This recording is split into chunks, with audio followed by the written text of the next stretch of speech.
conocimiento, de competencias de la tecnología, ¿no? Pues dice, hay que aprovecharlas para que los maestros desarrollen su potencial informativo, comunicativo y motivador. Sí. O sea, no por sí sola la competencia de la tecnología, pues fluye, ¿no? El maestro tiene que hacer a los alumnos autónomos, autorregularse en su aprendizaje, ser independientes y sobre todo que el aprendizaje sea permanente, dicen ellos, ¿no? Por eso dice trascender los límites del aula, porque a veces solamente dicen se queda como un aprendizaje repetitivo y no un aprendizaje donde se pueda pues realmente aprovechar, ¿no? Un conocimiento. Entonces me parece interesante lo que dice en general la licenciada, creo que dice modificar la lógica actual de conocimiento, porque estamos en una nueva era, o sea, no podemos enfrentar esta nueva era con los conocimientos del pasado, hay que ir modificando la lógica actual, ¿no? Entonces me pareció, estos dos personajes siempre desde, bueno, cuatrimestres anteriores que medio los tocamos, me parecieron personas que contribuyen mucho al ámbito educativo, son como pilares o como líderes en esta área, ¿no? Sí, exactamente, joven Salas. De hecho, la mayoría de la literatura que a veces que vemos siempre son literatura del extranjero, extranjeros que aportan sobre México. Pero muy interesante es ver a pensadores como ustedes, porque estudiar un posgrado también es una forma de pensar. Es pensar desde México, reflexionar desde nuestra realidad y cómo mejorar el ámbito educativo.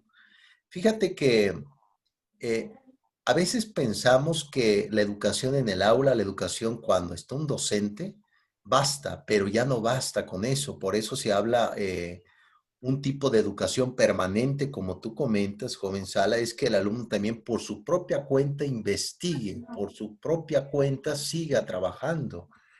Y fíjense, a mí ya después, ustedes dense cuenta, ¿hace cuándo que terminaron su licenciatura? A veces pasa más de 2 años, más de 3 años, más de 4 años, hasta que uno decide estudiar un posgrado y dice, bueno, pero eso es correcto, pues es correcto.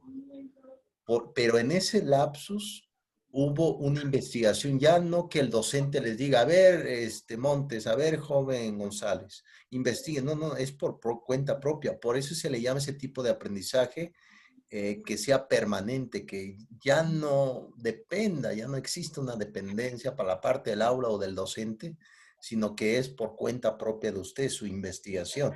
Y déjeme decirle que las redes es fantástica en ese punto porque puedes encontrar todo aquel libro que te interese, si lo buscas bien, puede estar ahí. Puedes leer de forma en PDF, ¿no? Sí, sí, lo comentas muy bien, joven Gabo Salas. Le doy la palabra muy bien, muchas gracias. A su compañero Rubín, adelante, por favor. Sí, nada más para terminar con la anterior, ¿no? Bien, dice, bueno, los dos compañeros, quiero retomar lo que nos estaban diciendo, Javier, en la cuestión de que, bueno, al docente, incluso lo que comenta ella también en el texto es que no solamente se le pide a lo mejor que sea que sepa usarla, sino que incluso hasta tenga que explicar cómo se usan, siendo que uno pues no es ingeniero en informática, ¿no? La mayoría de las personas creen que porque eres maestro lo sabes todo o tienes que saberlo, ¿no? Yo me acuerdo que mi hija cuando era pequeña, un poco más pequeña, tendría 6 o 7 años, me preguntó una vez algo haciendo la tarea y le dije, no, pues no sé. Entonces volteó y se me quedó viendo. Me dijo, ¿cómo que no sabes si tú eres maestro? Yo dije, por eso tengo que saberlo todo. Un hechicero, ¿no? Entonces, exacto. Entonces, aparte también lo dice ella muy bien, ¿no? Que sí, obviamente hay que saberlas manejar, vamos a aprender, estamos aprendiendo, pero pues luego también los problemas técnicos que aparecen, pues nosotros no podemos hacer mucho, ¿no? O sea, profe, no puedo verla, no puedo esto, no puedo, ¿cómo le mando? Pues es darle una clase de cuestiones digitales a los chicos, ¿no? Aparte de que, bueno, ahora ya se cayó esa idea que teníamos, ¿no? De que eran nativos digitales en el sentido de que, no porque nacieron en este momento, sino que sabían hacerlo todo en la tecnología, ¿no? O sea, saben subir una foto a Facebook, pero no saben mandarte un correo. Entonces, esa es la primera parte. La segunda, como bien dice Gabriel, pues sí, irnos afuera del aula, ¿no? Conocer, de hecho, yo en el trabajo sobre lo de la tesis, que es esta parte, propongo, ¿no? Que incluso en la materia haya, como usted bien dijo también hace rato, en la materia de geografía, prácticas de campo, ¿no? Que se salga del aula, que se vayan a ver las cosas fuera, porque los diagramas, las fotografías, pues sí se ven, pero hay que vivir también esta parte, ¿no? Y en una experiencia personal, pues, en ese caso de salir del aula, pues efectivamente yo bueno, durante creo que ya lo había comentado a mis compañeros, pero bueno, no con usted, yo durante la carrera, en la licenciatura en geografía, estaba en la UNAM, en la Facultad de Filosofía, ahí está la carrera, aprendí mucho más durante los 8 meses de huelga en el 2000 que durante los 5 años de la carrera, ¿no? Porque se hacían, la gente, bueno, aparte de que íbamos a botear y andábamos ahí en los camiones para sacar, y aparte nos dedicábamos en la cocina también por partes a preparar comida para toda la comuna. También se hacían mesas redondas, se platicaba, se invitaba gente. Los mismos maestros de la facultad o de otros lados, pues como no estaban trabajando, ¿sí? Pues ellos venían, se hacían en el auditorio, en el Che Guevara, pláticas, se avisaba que iba a venir tal maestro. Y ayer precisamente que estaba yo buscando información para el ensayo, estaba buscando una obra de un geógrafo para referirla, que se llama Nelly Smith, y me enteré que había muerto ya hace 2 años, yo no sabía, ¿no? Y recordé que durante la huelga, en uno de esos momentos, estaba cuidando la puerta de la facultad, y entonces llegó una de mis compañeras, yo iba en segundo, tercero, no dimensionaba, ¿no? Apenas estaba en este rollo, no sabía ni quién era Marx, creo. Entonces, era un crío, como dicen los españoles. Entonces, en este sentido, ¿no? Entonces llegó mi compañera y me dijo, déjanos entrar porque viene con nosotros Neil Smith, ¿no? Y dice, güey, ¿quién es, no? No, un geógrafo importante, que, sí, ándale, pásale. Entonces venía gente incluso como él, ¿no? Una persona que viene de Escocia, de Inglaterra, es británico, andaba por aquí, se enteró que había huelga en la escuela y fue a ver qué onda.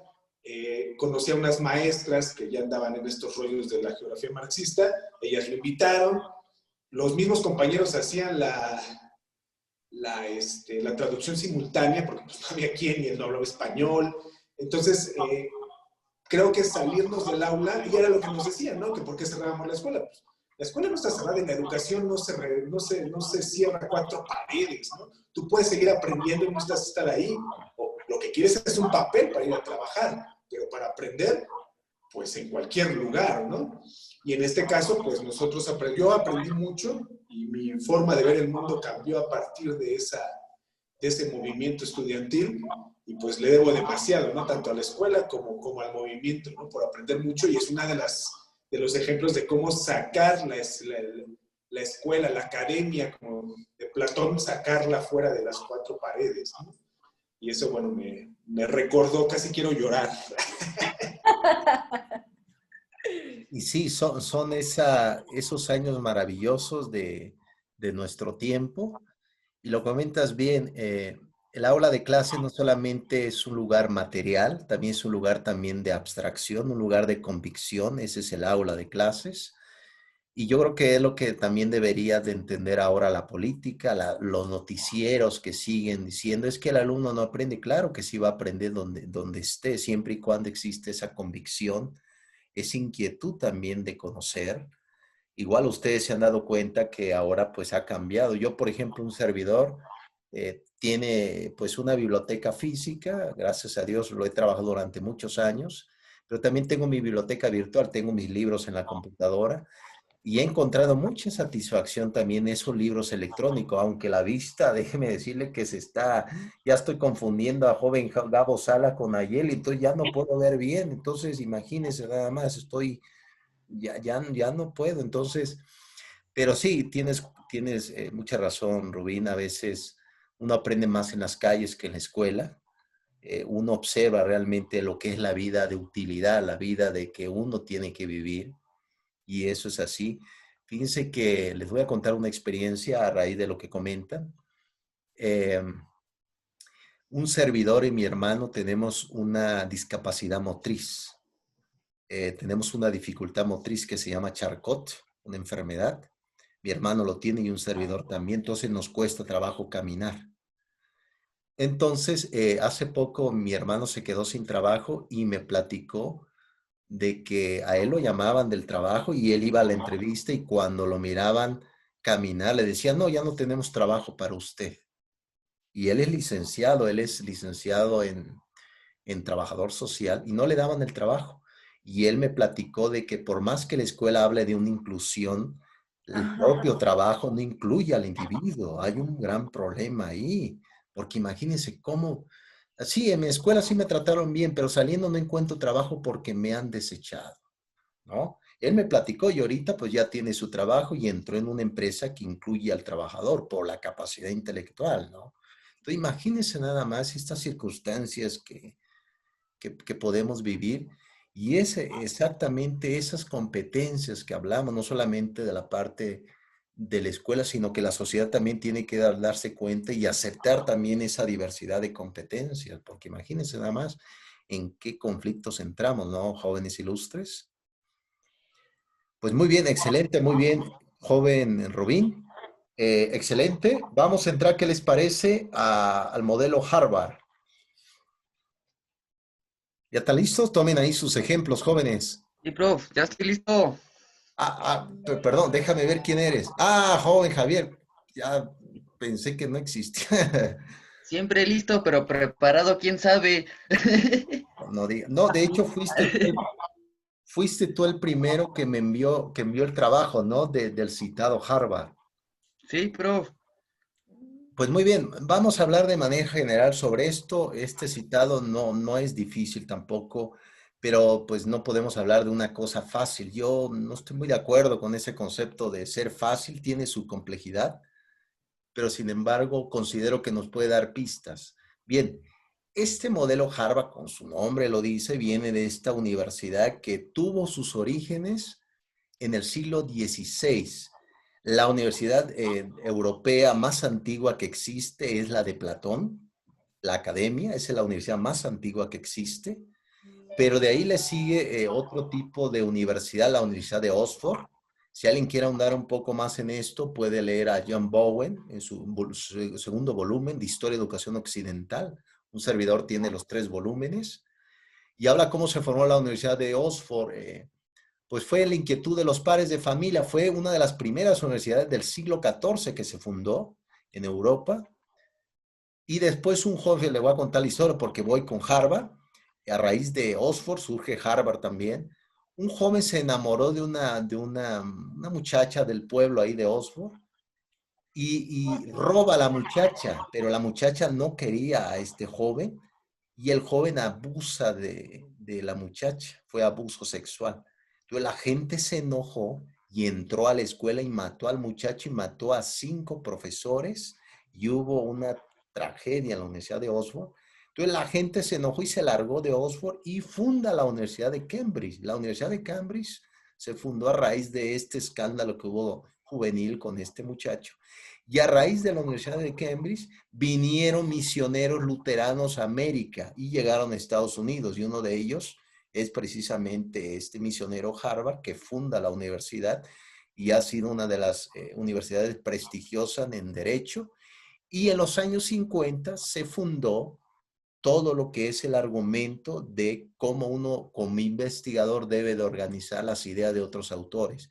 Pues muy bien, el modelo Harvard es más antiguo que el APA-7, es más antiguo que el modelo Chicago y por ahí existen otros citados que nos puede ayudar.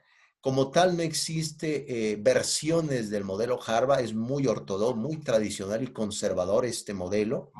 Este tipo de modelo Harvard no acepta pie de página, muy distinto al APA 7. El modelo Harvard no lleva pie de página. Se puede utilizar los dos apellidos del autor, sí se puede utilizar. Se utiliza también entre comillas y te da toda la descripción, pero, por ejemplo, si tomas información de YouTube, de una web, puedes hacer un parafraseo de ello, pero al último tienes que ponerlo ahí, sí, en la bibliografía complementaria, toda la cita. Entonces ahorita lo vamos a abordar, pero a nivel general, ahorita vamos en la 12ª edición del modelo Harvard. Es muy conservador este modelo. Se utiliza más que nada para organizar las ideas y evitar el constructo pues, de esta piratería. Harvard se utiliza, yo lo he utilizado en alguna vez en algunos trabajos. Yo utilizo más el concepto de IBIT, como les había dicho, el citado de en el mismo lugar. Se utiliza esa parte, pero pues casi no se utiliza, pero es necesario que lo veamos y que lo observemos. Pues muy bien, jóvenes, este modelo surge en los 50, ya tiene ya muchos años de trabajo, muy conservador, y pues entremos en materia. ¿Qué les parece? Muy bien. ¿Qué tenemos, joven Salas? ¿Cómo andamos tu ejemplo?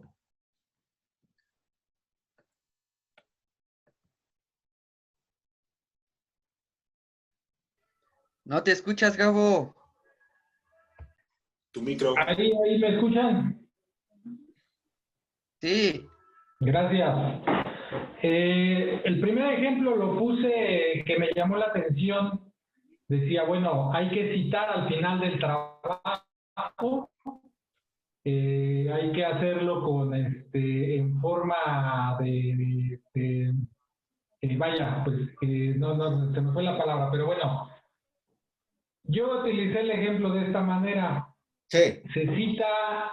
Se cita poniendo los apellidos del autor, enseguida la inicial de su nombre, enseguida el año, después en letra cursiva el título del libro, después la edición, lugar de edición, editorial y país. Y me parece que ese termina ahí con la editorial, ¿no? País. Ese es uno de los ejemplos porque me parece una información muy completa que, bueno, está a la mano en cualquier libro que uno saque extraiga la fuente, creo que puede hacer uso de esa bibliografía y, bueno, poner la bibliografía del sitio. Hubo otra que me llama la atención, que yo la utilizo mucho porque yo soy mucho de citar, a veces no como el autor lo pone, pero sin embargo dice, hay que poner porque de ahí se está extrayendo la idea, y si no, bueno, pues es un plagio también, ¿no? Entonces, esta manera de citar, dice, bueno, como dice Juan Higos, Quillado, pongo el apellido y pongo la fecha, enseguida todo el parafraseo, se puede decir, porque pues es una extracción, como yo la entiendo, del libro, ¿no? De la frase. Y enseguida otra que me llama la atención, bueno, pues ponerla textualmente tal y como yo la extraigo del libro, y al final del apellido poner la fecha y anexar la página, porque como estamos hablando de una cita textual como tal, sí hay que anexar la página. En la anterior no, porque pues yo de alguna manera le modifico, entonces nada más hay que como reconocer extrayendo del libro, ¿no? O sea, esta parte de no adjudicarme ninguna frase que yo que yo me robe, ¿no? Siempre dice ahí, tengan cuidado, ¿no? De no cometer plagio. porque ya si te está robando una idea, no, ya puedes citarla de esta manera. Y a veces yo soy muy así porque no me acuerdo, sale un libro y ya, pero me acuerdo de una frase, me acuerdo de algo que para mí es importante y a veces soy muy así cuando hago un trabajo, ¿no? Entonces por eso me llamaron la atención estos tres ejemplos y bueno, pues espero estar en lo correcto, cumplir lo que fueron mis pagos. Claro que en el trabajo, bueno, puse una frase les comparto una de las frases que ocupé, decía, nada tan apacible como el agua, pero nada tan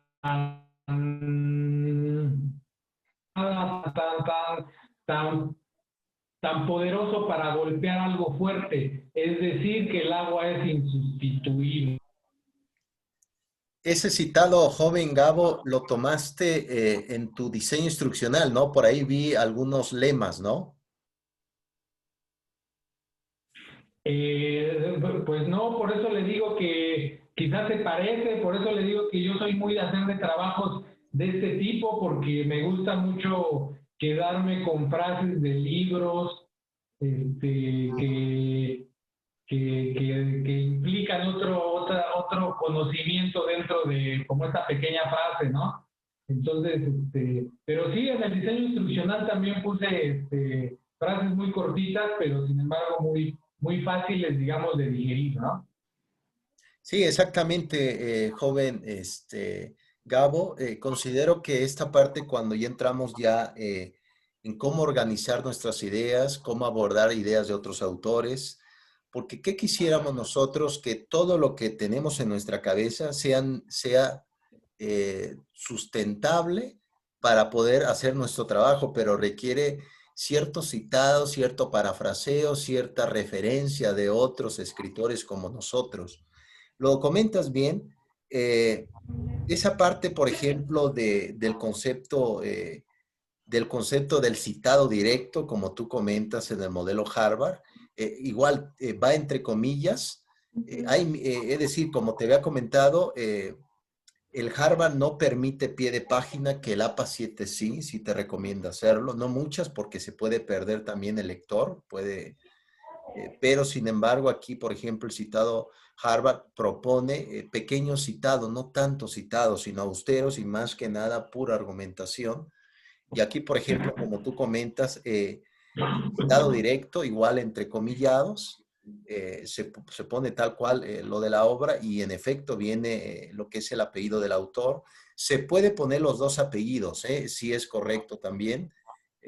Se puede poner esta parte, el coma, la fecha de publicación del libro y la página de donde lo tomaste, cierra paréntesis, punto, y ahí tenemos ese tipo de cita directa que lo podemos utilizar mucho y tiene un gran parecido con el APA 7, lo tiene bastante, y tenemos la otra cita indirecta que entra el parafraseo. Yo lo he utilizado muchas veces porque es de utilidad y uno puede decir, bueno, como ha comentado el joven Gabo Salas, el agua fluye, pero es una fuerza poderosa, 2020, ¿no? Un ejemplo. Entonces, aquí hace mención este tipo de modelo. Ahorita, de hecho, ya salió el cuadernillo de Harvard, está totalmente en inglés. Un servidor, pues, sabe más latín y griego, inglés, pues, casi no. Nada más les puedo decir chicken, ¿qué más? Good morning. Pero como filósofo, pues sí sé latín y griego, pero el inglés, pues sí, no es nada fácil. Pero ahorita está esta versión ya en inglés, el 2020. Entonces uno puede ahondar un poco más y decir, bueno, quiero utilizar el modelo Harvard, adelante, siempre y cuando se adapte a tu propósito de investigador. Y muy bien, joven Gabo Salas. Adelante, joven Rubín. Gracias, Salas. Bueno, yo en mi Gracias, profesor. presentación, bueno, me centré en las referencias bibliográficas, Okay. ¿sí? Sobre todo, bueno, el tipo de referencia en cuanto al libro, Sí. para ir acomodando más que las citas. Bueno, en el libro debe de venir, bueno, es que lo apunté aparte, bueno, puse el ejemplo y apunté aparte, ¿no? Entonces, Sí. Déjenme ver dónde está ¿cómo se dice? Ay, es que escribo tanto que ya no sé ni dónde pongo cada cosa. Adelante, Aquí está. vamos. Ahora sí, entonces, como le decía, están, bueno, para los libros en físico, se pone el apellido, una coma, como decía usted, los dos nombres, digo, las dos iniciales, el año de publicación entre paréntesis, 2 puntos, el título del libro en cursiva, coma, la edición y el lugar de publicación y al final la editorial, ¿no? Del lugar. Sí. Y yo ahí ocupé la misma bibliografía que ocupé para lo de la tesis, ¿no? Sí. Después está el libro electrónico, que era lo que yo hacía. Bueno, es que me confundí. Yo cuando hice mi tesis en la licenciatura ocupé Harvard. Entonces, cuando regreso aquí, la maestra anterior nos pide citarlo, entonces yo citaba en Harvard, pero después ella nos cambió a APA también, y bueno, tuve ahí unas confusiones, tuve que chutarme ahí los APAs, ¿no? Entonces, yo ya más o menos conocía este tipo de citación. El libro electrónico se pone el apellido o las iniciales igual el nombre. Si son 2 personas, que es lo que a veces me sacaba de onda, Sí. se pone el apellido, la inicial del primero, luego la inicial del segundo y su apellido. Exacto, sí. Entre paréntesis, que es diferente al APA en eso, ¿no? Sí. Entre paréntesis se pone el año, 2 puntos, el nombre del título del libro y lo que, bueno, por lo regular creí que se hacía en todas, se pone punto, disponible en y la liga, ¿no? Ahí está. Y por último, entre corchetes, la última consulta que se hizo a esa página. Exacto, sí.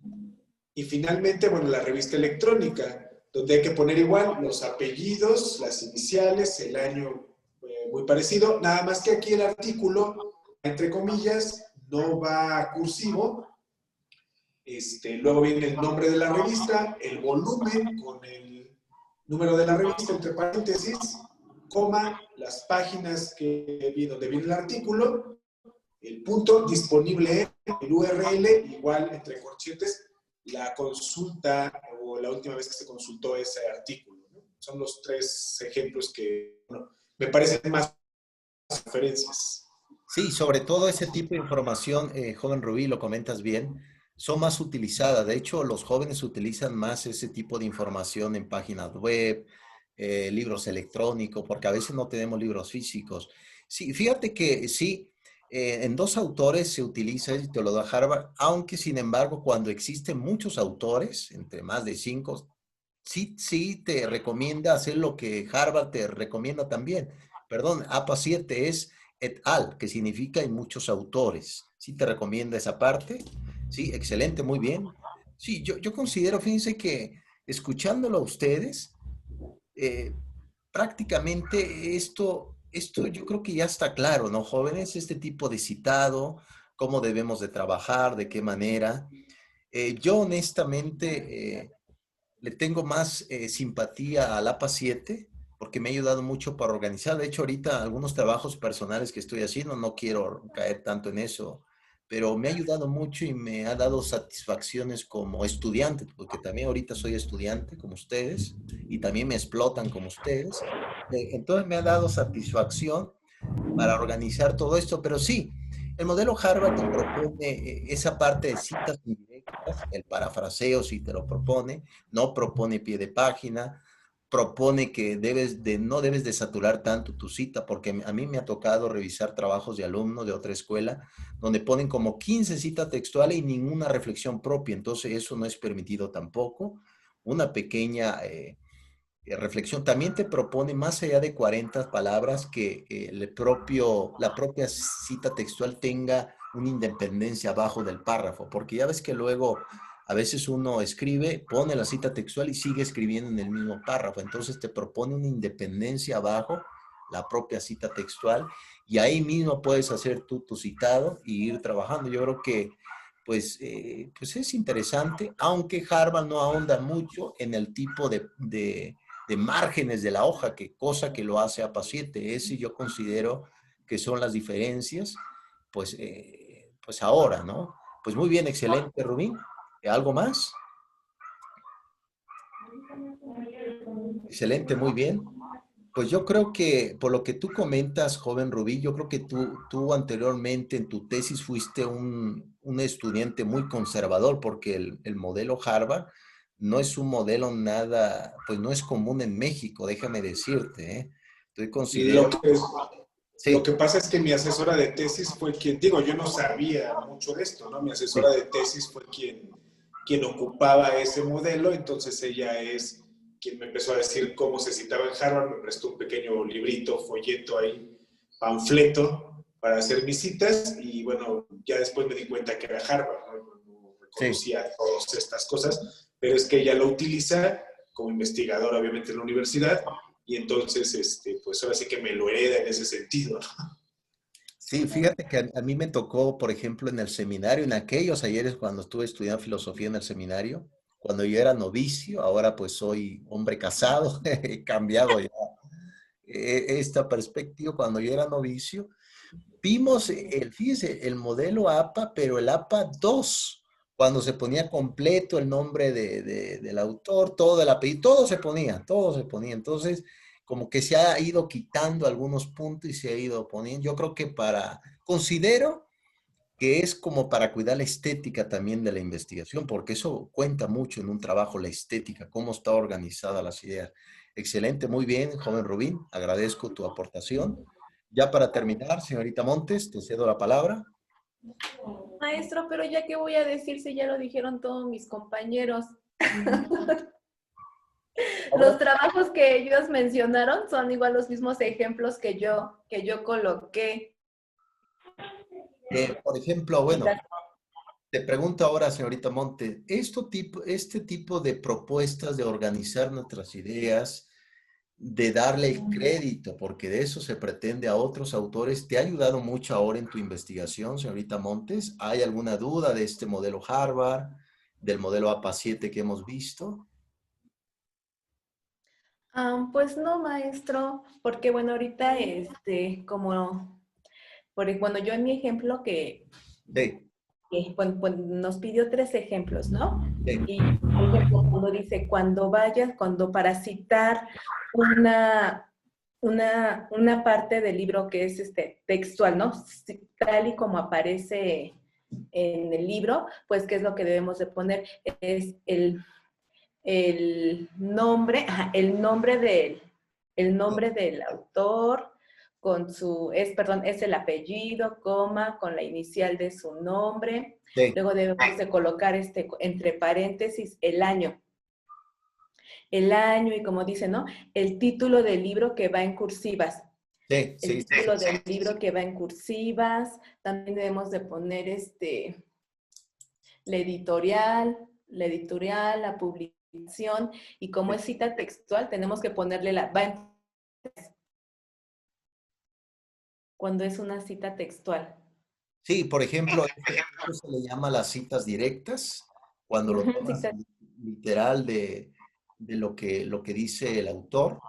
Y en efecto, eso es como para sustentar, pero no se te olvide esto, por ejemplo, a todos que ya lo tienen muy presente, es que puedes tomar información de YouTube, pero por ejemplo, lo que te propone Harvard es que debes al menos parafrasear esa información. Como ha comentado el usuario de YouTube, hace mención de esto, porque puedes poner ahí la cita, pero no va a tener estética tu trabajo. Como no acepta Harvard pie de página, esa es parafrasearlo ahí mismo o ponerlo ahí, pero si lo pones ahí, no se va a ver muy bien toda la cita, recuperado de, y ahí vas a poner toda la liga de YouTube. Te recomienda que hagas reflexión, un parafraseo de dónde tomas la investigación. Mm, Sí. Pero, ah, pero considero que no hay ninguna duda hasta ahora, ¿no, señorita Montes? ajá, no, maestro. Sí, mira, Profesor, sí, adelante. también no lo tengo, pero me pareció que se extrae de folletos de investigación, porque a veces en ese tipo de folletos viene información muy concreta, muy precisa para poderla plasmar en otro trabajo. Sí, totalmente. Sí, totalmente. Por ejemplo, en la tesis de ustedes, ¿cuánto se recomienda que exista? ¿Cuántos citados debe de haber en una tesina? No hay un número como tal límite, pero del punto de vista debe de existir a lo mejor 50 hasta 60 citados. No más, porque luego se vuelve mucha cita textual y poca reflexión del estudiante. Tengan mucho cuidado en esta parte. Yo creo que organizar bien la idea. El modelo Harvard es un modelo conservador, no se les olvide esto. Aprueba mucho también el parafraseo y aprueba mucho también darle como resaltar el texto en cursiva, que es el título de la obra, cosa que, por ejemplo, en APA sí se puede realizar, pero no es necesario. Al menos el propio APA 7 te da mucho pie de página. A mí me encanta el pie de página, pero bueno, son para cada uno. Excelente, muy bien. Ya para terminar, le doy la palabra rápidamente al joven Rubín. Adelante. Bueno, es que en el caso de las citas, bueno, a mí me comentó que pues a lo mejor también citaba mucho, pero bueno, es para evitar, yo lo que siento es que es para evitar precisamente ese robo, ¿no? Ese plagio, o sea, esas ideas, esas palabras que yo digo, pues no son mías, ¿no? Tengo que decir de quién son y de dónde vienen. Y prácticamente podríamos decir que casi cualquier idea pues viene de otra persona, ¿no? O sea, el Sí, conocimiento sí. tiene tantas, que a lo mejor si el parafraseo a mí, por más que lo haga, pues no puedo robarme la idea de aquella persona, ¿no? Yo no me siento tan capaz como para haber desarrollado toda esa idea, ¿no? Esa teoría. Entonces, a lo mejor por eso también, peco de citar demasiado, ¿no? Sí, pero yo Pero es creo para que que quede claro, ¿no? Lo que estoy tratando de decir. sí, no, tu trabajo hasta ahora, Rubín, ha sido un trabajo de excelencia, lo he leído, porque sí leo el texto de ustedes. Me ha encantado mucho, sí. Y no es como una falta normativa al trabajo de la tesis, pero van bien jóvenes, muy bien. Les agradezco muchísimo hoy su tiempo. Yo creo que ya no hay más dudas en esto. Les envío hoy mismo, ya se va a cerrar la plataforma, les envío hoy el cómic por medio de correo, por medio de imágenes, y hagan la tarea, revísenlo y cualquier cosa estoy a sus órdenes. Muchas gracias, Montes, Salas, Rubín, González. Que la pasen bien, jóvenes. Gracias, buenas tardes. Hasta luego, cuídense, bye. Hasta luego. Bye, Gracias. cuídense, sonrían. Maestro.